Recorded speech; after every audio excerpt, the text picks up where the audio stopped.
¿Qué entienden ustedes por subrasante? ¿Qué viene a ser la subrasante para ustedes? Ya, uno, ¿alguien más? Ya, dos. A ver, empezamos con Angie, Carolina. Ya, ingeniera, buenas noches.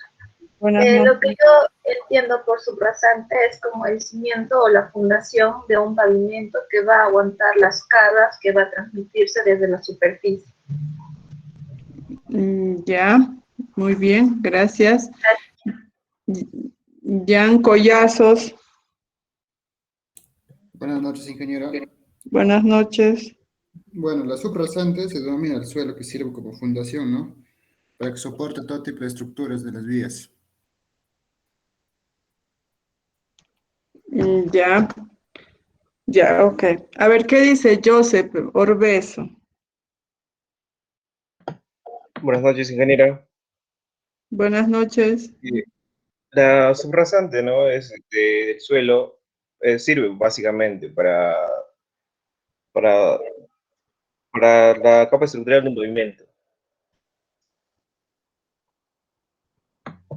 como fundición para el pavimento. Fundación. A ver, ¿qué dice Darío? Genera, buenas noches. Buenas noches. Bueno, lo que yo entiendo de la subrasante es la superficie ya terminada de la carretera, es la que va a soportar las cargas ya sea de los carros, de lo que va a estar en movimiento sobre ella, ¿no? Ya. Ok, ya, gracias. Pueden bajar la mano. Bien. Entonces, la definición de subrasante es ¿qué es la subrasante? La subrasante es la superficie terminada de la carretera a nivel de movimiento de tierra, ya sea por corte o por relleno, sobre la cual se coloca la estructura del pavimento.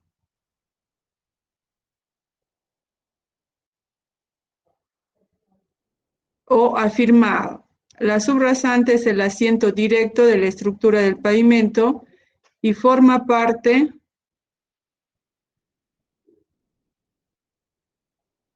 del prisma de la carretera que se construye entre el terreno natural allanado o explanada y la estructura del pavimento. Aquí vemos una vista de una motonniveladora que está esparciendo el material de subrasante. Bien, aquí tenemos la sección transversal de una vía, ¿no? ¿Cuáles son los elementos que conforman una sección transversal? Eh, por ejemplo, lo que es el color verde, tenemos el terreno natural, ¿no? Terreno natural. Luego tenemos la sección talud de corte y talud de terraplén o de relleno. Tenemos pendiente de la cuneta.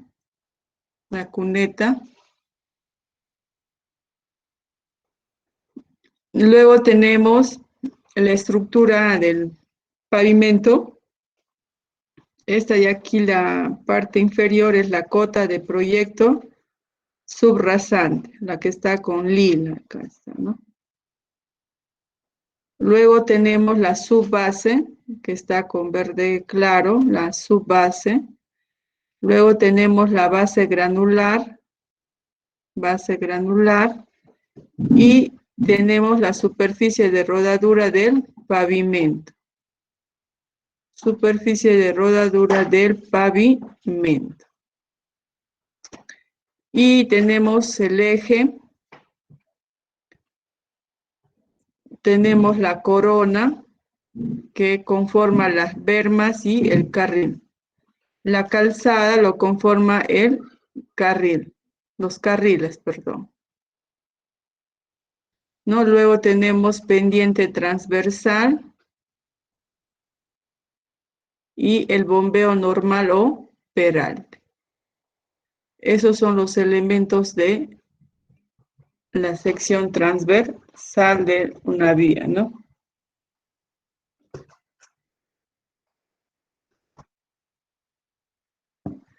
Bien, seguimos.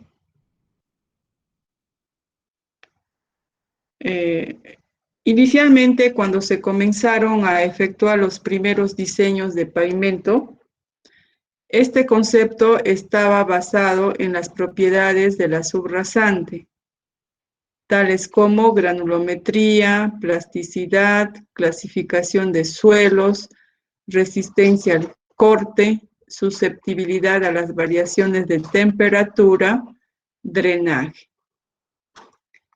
Posteriormente se tomaron en cuenta las propiedades básicas de la subrasante y se analizaron otro tipo de ensayos que permitieran conocer en mejor forma el comportamiento de estos suelos.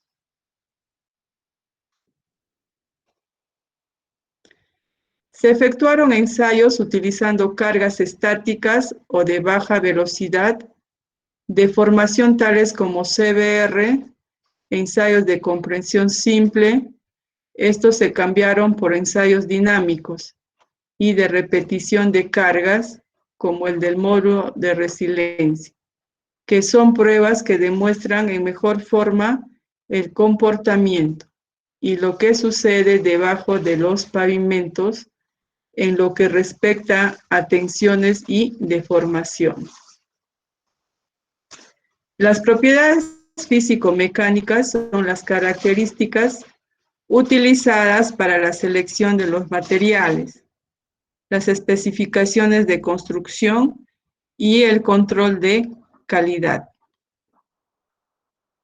La calidad de los suelos, en el caso de las subrasantes, se pueden relacionar con el módulo de resiliencia, módulo de Poisson o módulo elástico, valor soporte del suelo, CBR y el modo de reacción de la subrasante.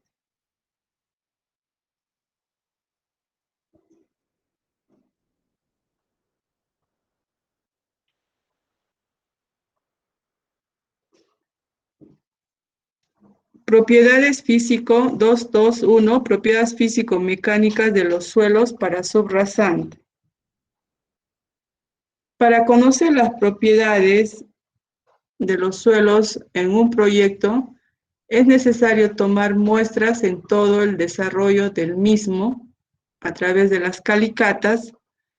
Posteriormente, en el laboratorio se determinarán sus propiedades. Granulometría, límites de Attenberg, límite líquido e índice de plástico, valor soporte CBR, densidad del Proctor y contenido de humedad. Con los datos obtenidos se elabora un perfil estratigráfico en el cual se detallan los distintos tipos de suelo y su profundidad. A ver, joven. Cada uno de ustedes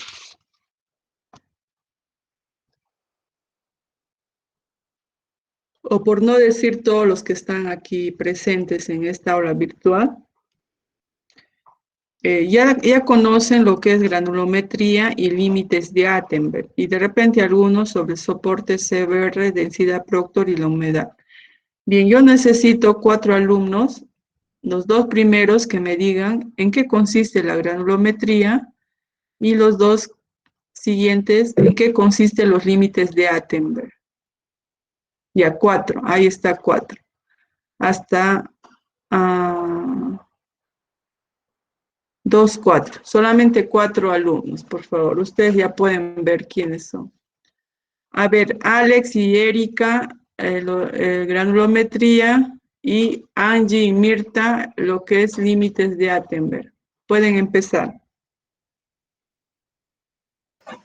Ingeniera, buenas noches. En lo que es granulometría, se realiza ese estudio de mecánica de suelos para nosotros saber en qué tipo de suelo estamos trabajando, ¿no? Y de acuerdo, se hace en un laboratorio, se pasa un proceso por los tamices y al final ya se sabe en qué tipo de suelo estamos trabajando, ¿no? ¿Qué tipo de suelo tenemos?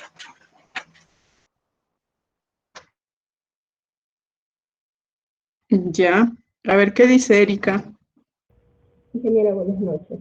Buenas noches. Es cierto, como menciona mi compañero, que la granulometría consiste en llevar al laboratorio el material que se desea analizar para luego pasar por un proceso de tamizaje por diferentes mallas, las cuales se van a quedar, en algunas van a quedar retenidos el material y sobre todo lo que es más granular, y conforme va pasando se va haciendo más fino hasta llegar pues hasta al material, los limos y las arcillas que son lo más finos. Entonces, de acuerdo a esa característica, el porcentaje que se pueda retener en cada una de estas mallas, vamos a considerar o vamos a clasificar a nuestros suelos. En eso consiste la granulometría. Gracias. Ya. A ver, Angie, Carolina. Para los límites de Attenberg, ingeniero, nos sirve para ver el suelo en qué estado plástico y líquido se encuentran. Esto se usa para los suelos finos y con ello podemos ver los estados diferentes estados, ¿no? Si está en sólido, si está en plástico, si está en líquido.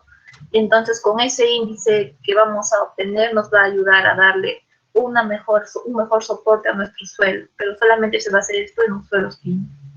Gracias. Ya. A ver, Mirta Tello.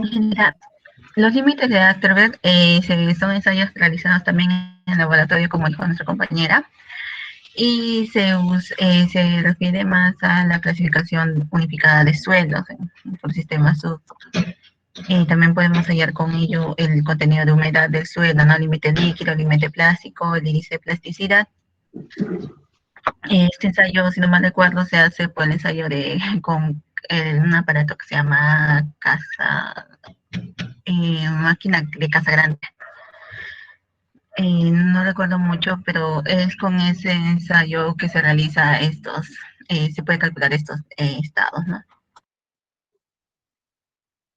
Ya, ok. Ya, gracias. Pueden bajar la mano.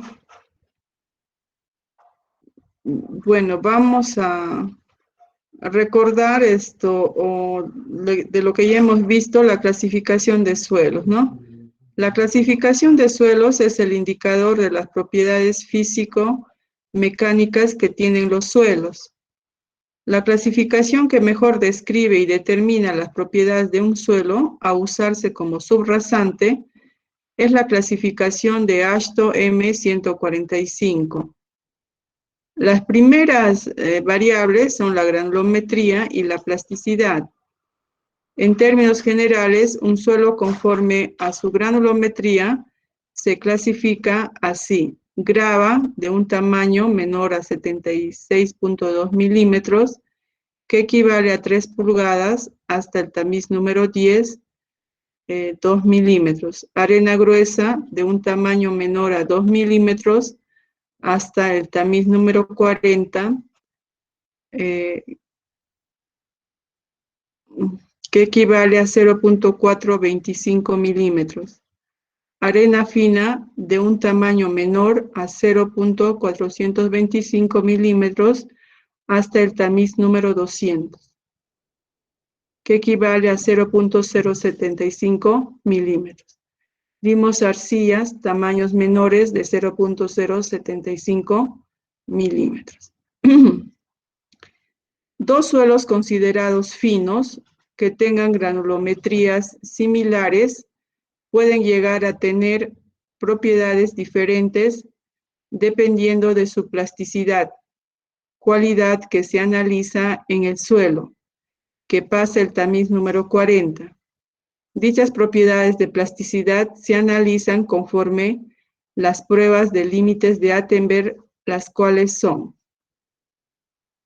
límite líquido es el estado de un suelo cuando pasa de un estado plástico a un estado semilíquido. Límite plástico es la frontera entre el estado plástico y el semisólido de un suelo.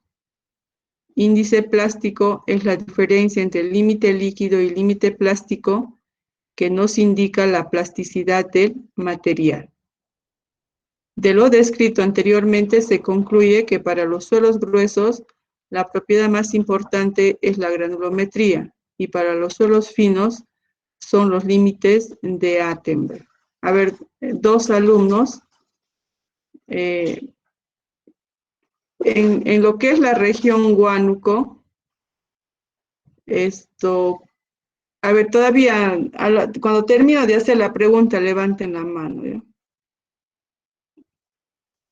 En nuestra región Huánuco tenemos zona de sierra y zona de selva. ¿Qué tipos de suelos predominan en la serranía de la región Huánuco y qué tipos de suelo predomina en la selva de nuestra región Huánuco? Ahora sí pueden levantar la mano. Ya, a ver, ¿qué dice Angie? En la Sierra del Huánuco predominaría los suelos gruesos, ingeniera, y lo que es en la selva, los suelos finos, por la cantidad de humedad que tiene el propio ambiente. Ya. ¿Qué dice Alex Romario Lano? Ingeniera, en la selva predomina el suelo limo arcilloso, ¿no? Ya que tenemos un nivel freático bastante alto. En lo que es la sierra sería el suelo granular, ¿no? Suelo rocoso. Pero también existe el suelo arcilloso, ¿no? Eso siempre y cuando depende dónde se elabore o ejecute el proyecto. Ajá. Ya, gracias. Pueden bajar la mano. Orlando y... no, Angie. Bien, efectivamente, ¿no? Lo que acaban de decir sus compañeros es cierto, ¿no? Los suelos gruesos, como las gravas, predominan en la serranía de la región Huánuco y los suelos limo-arcillosos, suelos finos, predominan en la selva, ¿no? De nuestra región Huánuco. Entonces, eso hay que tener bastante cuidado cuando proyectamos nuestras vías, ¿no?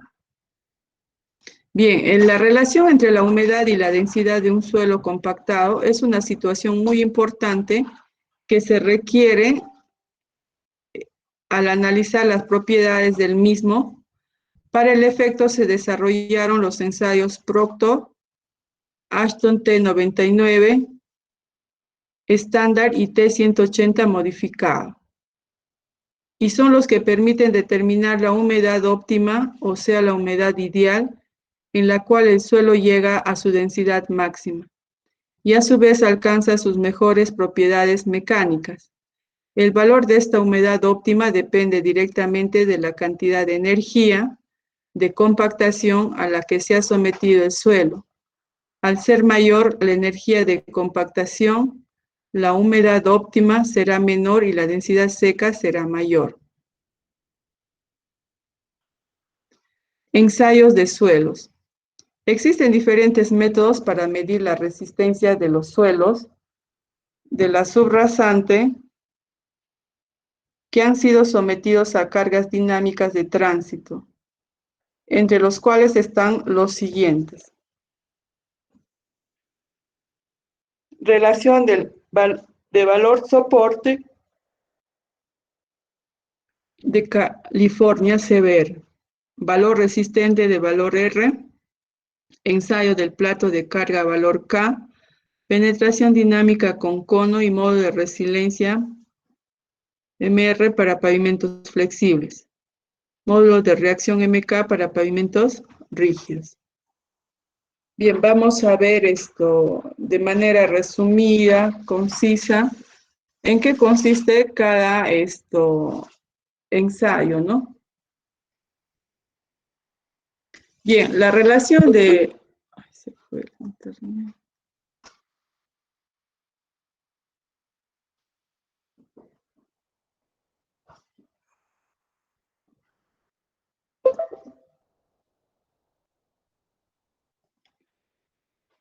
En este ensayo se mide la resistencia que opone un suelo a la penetración de un pistón de 3 pulgadas al cuadrado de área en una muestra de suelo de 6 pulgadas, 15 centímetros de diámetro y 5 pulgadas que equivale a 12.5 centímetros de altura, a una velocidad de 1.27 milímetros sobre minuto.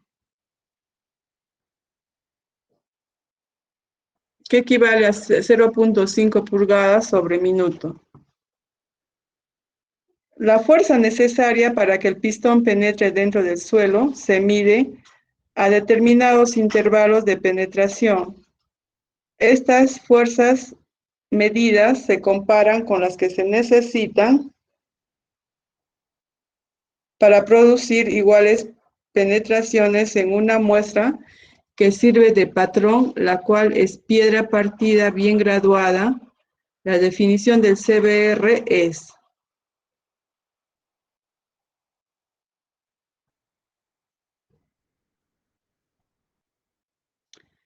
el CBR es igual a la fuerza necesaria para producir una penetración de 2.5 milímetros en un suelo sobre fuerza necesaria para producir una penetración de 2.5 milímetros en la muestra patrón. Relación que nos da un valor que se indica en porcentaje, el cual puede ser muy variable dependiendo de los suelos analizados, de 2 a 4% en arcillas plásticas, hasta un 70% o más en materiales granulares de buena calidad. Todos los suelos, tanto finos como gruesos, o sus mezclas se compactan a diferentes contenidos de humedad, tanto arriba como bajo de su humedad óptima.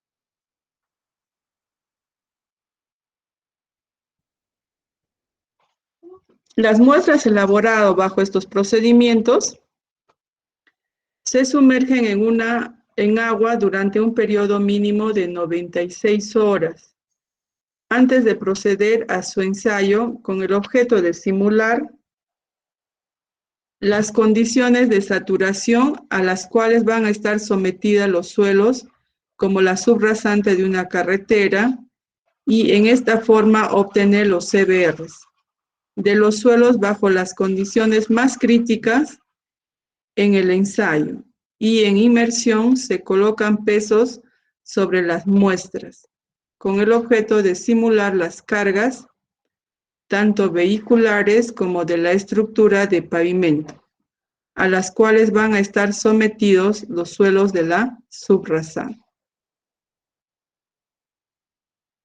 El método del CBR para diseño de pavimentos fue uno de los primeros en utilizarse, y se basa principalmente en que a menor valor de CBR de la subrasante es necesario colocar mayores espesores en la estructura de pavimento para protegerlo de la frecuencia de las cargas de tránsito. El segundo ensayo que se debe realizar para la subrasante es el valor de resistencia, valor R. Este ensayo consiste en preparar una muestra cilíndrica de 4% de diámetro y 2.5 pulgadas de alto, envuelta en una membrana y sometida a carga vertical sobre la sección completa de la muestra a una presión dada. Con esto se mide la presión horizontal resultante, que es la que sirve para calcular el valor R, para lo cual se utiliza la siguiente fórmula, en donde valor de resistencia R es igual a 100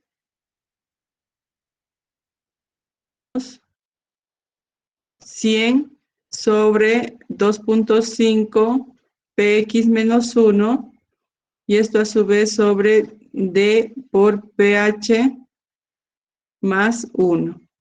Px, donde Px, carga vertical aplicada, pH, presión horizontal en el manómetro, D, desplazamiento horizontal de la muestra, registrado por el número de vueltas de la manivela para pasar de pH a 7 kilogramos sobre centímetros al cuadrado, que equivale a 100 libras sobre pulgadas al cuadrado. Luego tenemos el ensayo de plato de carga, valor K. Este ensayo consiste en cargar un plato y medir la presión necesaria para producir una determinada deformación en el suelo. K es el cociente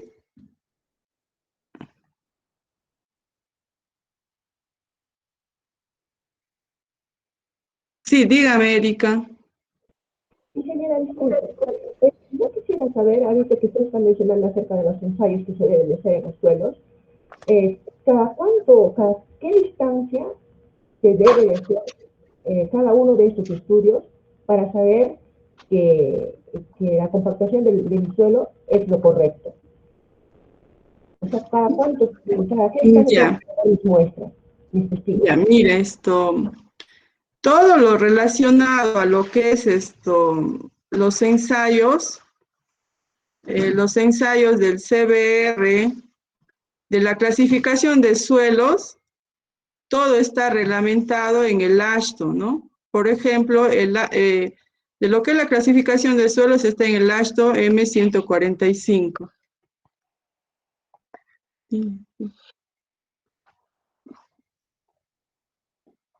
Para lo que es el Proctor AASHTO T99, tanto para el estándar y para el T180 modificado, ¿no?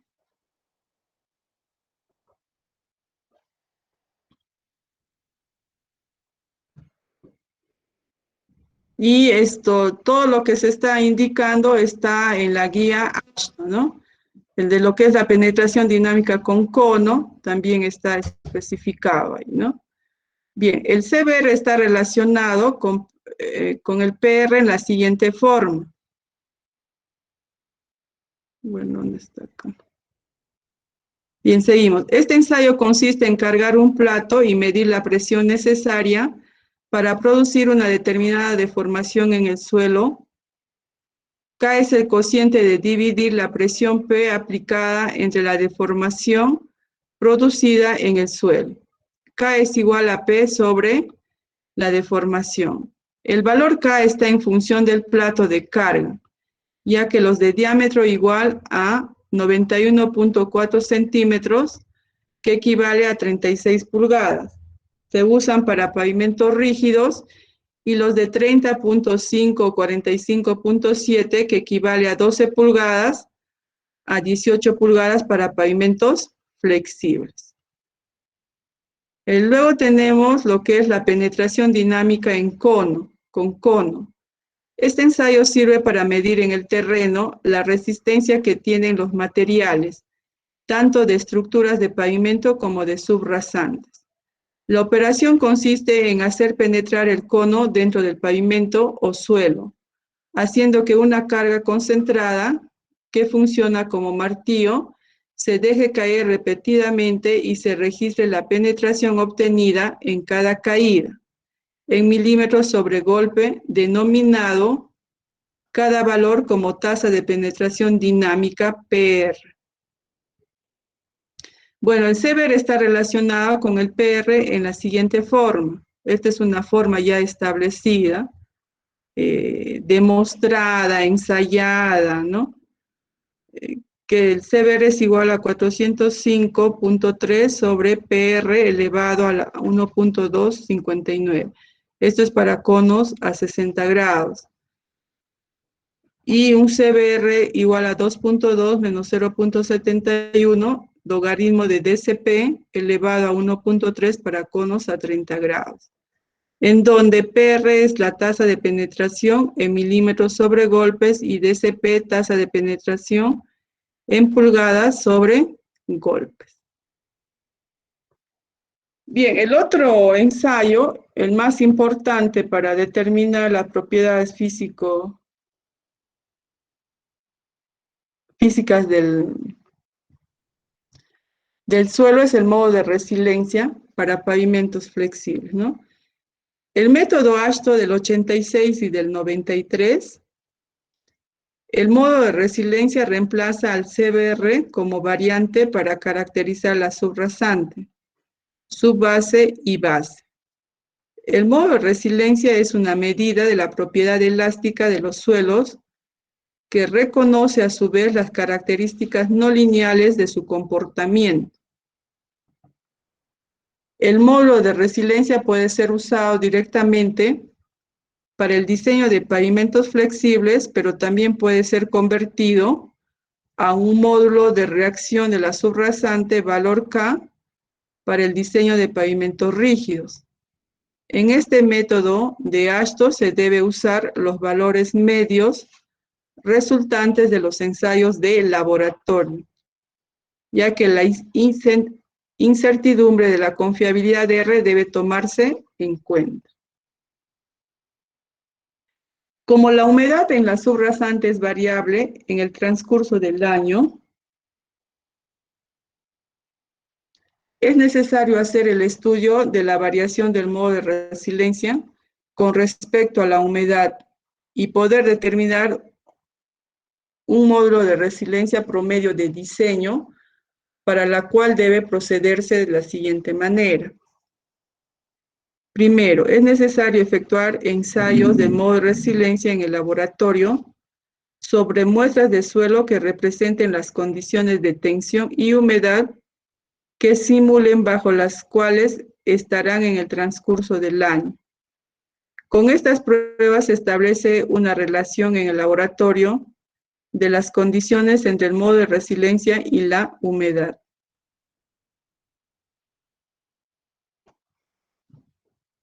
Segundo, se determina el modo de resiliencia en el lugar por medio de las deflexiones obtenidas en los pavimentos.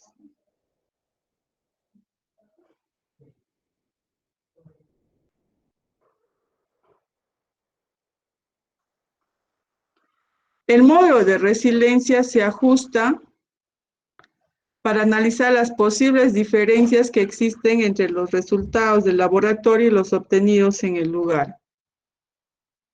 Es posible estimar valores normales en época seca del módulo de resiliencia en función de las propiedades conocidas de los suelos y utilizar relaciones empíricas para calcular las variaciones conforme las épocas del año.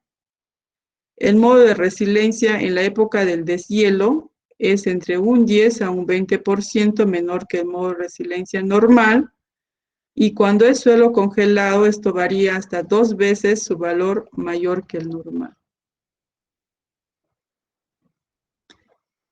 Considerando lo anterior como base, el año se divide en periodos en los cuales el módulo de resiliencia se mantiene constante.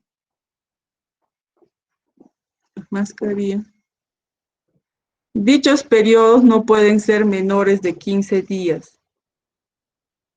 Con cada valor del módulo de resiliencia se determina mediante la figura 4.2 el valor del daño relativo UF, o puede usarse la siguiente fórmula. UF es igual a 1.18 por 10 a la octava por el módulo de resiliencia de la subrasante elevado a 2.32, a menos 2.32. Bien, esta fórmula de aquí, jóvenes, pueden tomar nota para que puedan desarrollar el siguiente ejemplo. Por favor, tómenle nota.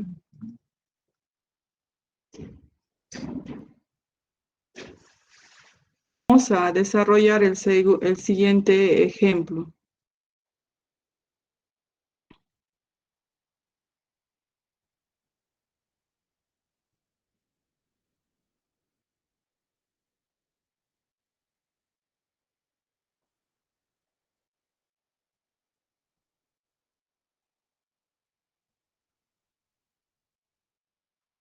Bien, considerando lo anterior como base, el año se divide en periodos en los cuales, en modo resiliencia, se mantiene constante. Dichos periodos no pueden ser menores de 15 días, ¿no?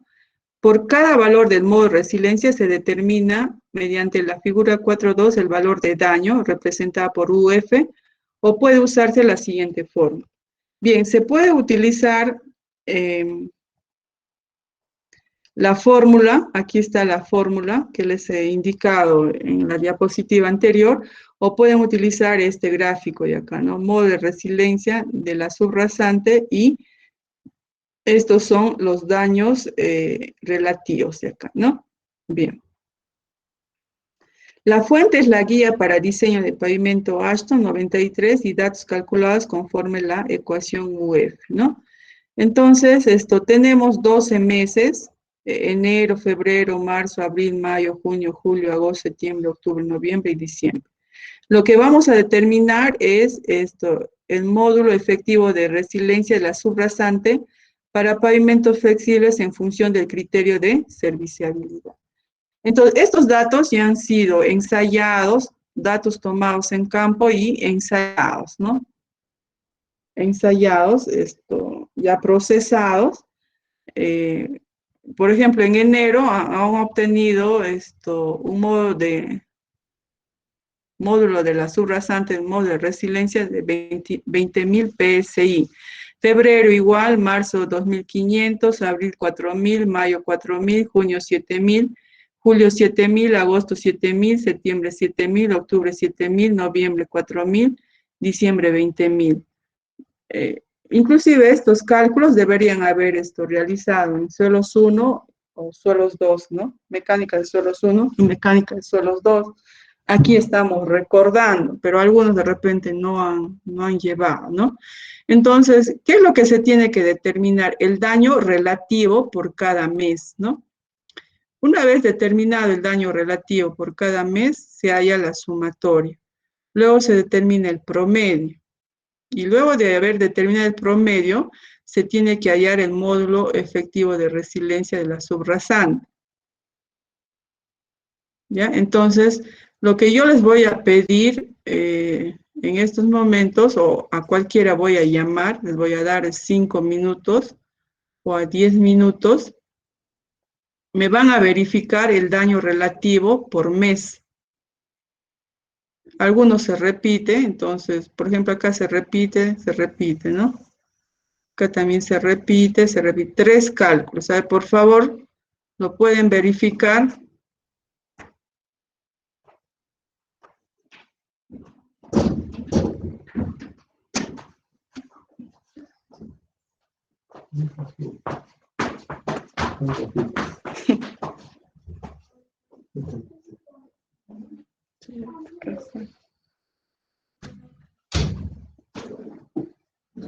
Ok. Ingeniera.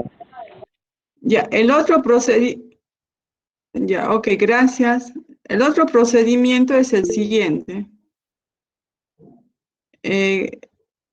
Una vez que han determinado el daño relativo, tienen que hacer la sumatoria de todo el daño relativo, ¿no? Eso también me imagino que ya han verificado. Luego sacar el promedio de la sumatoria entre 12, ¿no? Porque son 12 meses. Una vez que han sacado el promedio, tienen que determinar el módulo efectivo de resiliencia de la subrasante para el pavimento. ¿Cómo se determina? Tienen que despejar, de esta fórmula tienen que despejar el módulo de resiliencia. Una vez que despejan el módulo de resiliencia, van a reemplazar el UF y van a obtener el módulo de resiliencia, pero el módulo de resiliencia de la subrasante, ¿no? De diseño. A ver, por favor, todos trabajen. Aquí, por ejemplo, la teoría dice, ¿no? Seguidamente se determina el daño relativo medio anual, para lo cual se suman todos los UFs y se divide entre el número de meses tomados en cuenta. En este caso es 12 meses.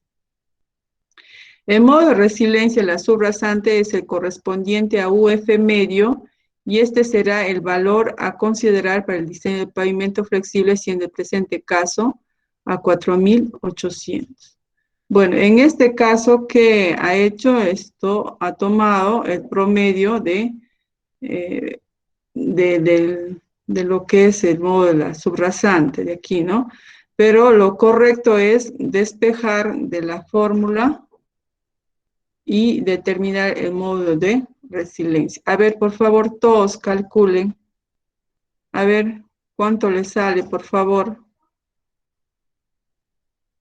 Si hay que volverles a explicar, les vuelvo a explicar.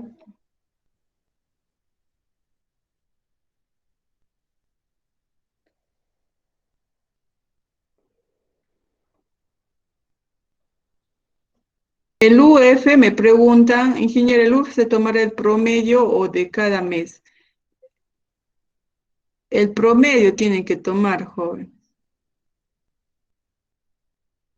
¿Cuánto le sale el... Bien claro, dice la teoría acá, ¿no? Seguidamente se determina el daño relativo medio anual, para lo cual se suman todos los UF y se divide entre el número de meses tomados en cuenta. El modo de resiliencia de la subrasante es el correspondiente al UF medio, y este será el valor a considerar para el diseño del pavimento flexible. Siendo en el presente cada 4.800. Yo lo que quiero saber cuánto le sale a ustedes, ¿sea 4.800 o cuánto sale? Y cómo determina despejando el modo de resiliencia.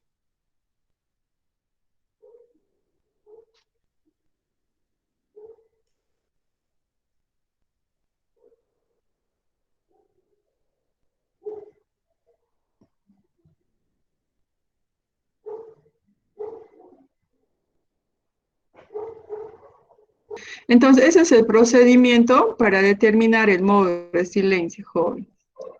¿Ya? Ese es el procedimiento para... A ver, ¿quién pregunta? Ya, le sale a 2, 4, 5, ¿no? A Erika también le sale. Ok, muy bien. Gracias, jóvenes. Entonces, hay que tener en cuenta ese procedimiento, ¿ya? Eso es...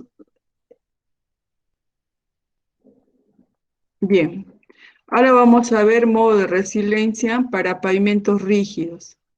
Bueno, el modo de reacción de la subrasante sirve para el diseño de pavimentos rígidos y para la determinación del valor efectivo MK. Debe proceder así. Es conveniente asumir combinaciones de los diferentes datos que son necesarios para el cálculo del modo de reacción de la subrasante, los cuales deberán ser considerados como sigue: tipo de subbases con resistencias y valores del módulo, espesor de la subbase, pérdida de soporte, profundidad de la fundación rígida y espesor estimado de la losa. Función de la subrasante. Es cargar las cargas que transmite el pavimento y darle sustentación, además de considerar la cimentación del pavimento. Es resistir